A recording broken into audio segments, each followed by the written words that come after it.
Yeah వర్గీకరణకు చట్టం చేద్దాం, జీవో కంటే చట్టమే మేలు, అప్పుడే ఆయా వర్గాలకు రక్షణ, వచ్చే అసెంబ్లీ సమావేశాల్లో బిల్లు, రాష్ట్ర ప్రభుత్వం యోచన అంటూ ఒకరిని చూస్తా ఉన్నాం.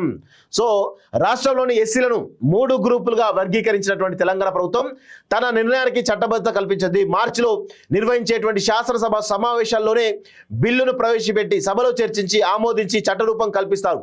ప్రత్యేక ఉత్తర్వుల ద్వారా అమలు చేస్తే సమస్యలు ఏర్పడే అవకాశం ఉందని, చట్టం చేయడమే మేలనే ఆలోచనలో రాష్ట్ర ప్రభుత్వం ఉంది.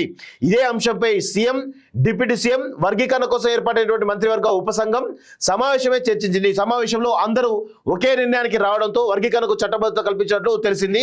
చట్టబద్ధత కల్పించినప్పుడే ఆయా కులాలకు కేటాయించినటువంటి రిజర్వేషన్ల అమలులో ఎలాంటి ఇబ్బందులు ఉండవని ప్రభుత్వం భావిస్తుంది. అలా అయితేనే విద్య, ఉద్యోగాల అవకాశాల కోసం కేటాయించినటువంటి రోస్టర్ పాయింట్ల వారీగా అమలుకు సమస్య ఉండదని అంచనా వేస్తుంది. వర్గీకరణ చట్టంలో ఏమైనా లోపాలున్నాయని, మార్పులు అవసరమని ఎవరైనా కోర్టులు ఆశ్రయిస్తే వాటిపైన శాసనసభ మండలిలో చర్చించి చట్టంలో సవరణలు చేసేందుకు వీలు ఉంటుందనే అభిప్రాయం వ్యక్తమైంది.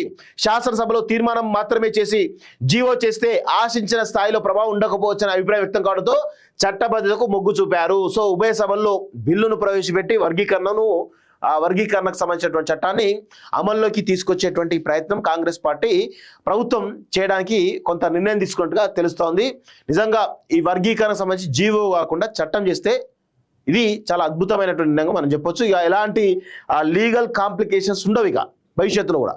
సో ఆ చట్టం తేవడంలో కాంగ్రెస్ పార్టీ ప్రయత్నం చేయడం నిజంగా అభినందనీయం. ఆ దిశగా ఏమైనా మార్పులు చేర్పులు ఉంటే ఖచ్చితంగా ఆ దిశగా ప్రయత్నం చేయాలని చెప్పి మేము కోరుతా ఉన్నాం.